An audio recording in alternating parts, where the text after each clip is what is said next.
Studio.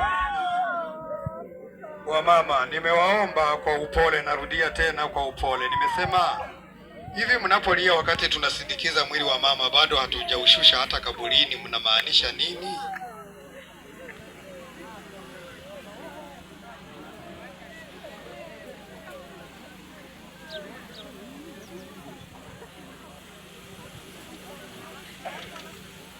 Pandisha kidogo studio.